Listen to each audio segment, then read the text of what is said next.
Hello दोस्तों, नमस्ते, प्रणाम। कैसे हैं आप? आशा करते हैं कि स्वस्थ होंगे, मस्त होंगे, जहाँ कहीं भी होंगे हंसी खुशी से होंगे।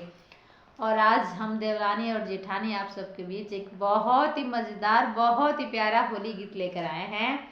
अगर आप सबको पसंद आता है तो प्लीज़ लाइक और सब्सक्राइब जरूर कीजिएगा और कमेंट करके ज़रूर बताइए कि होली गीत कैसा लगा और सुन के कितना मज़ा आया आप लोग को। तो चलिए सुनते हैं होली गीत। भोले बाबा की। भोले बाबा की गीत। वो भी होली खेले हैं, उनको भी मजा आता है होली में। दिल लागल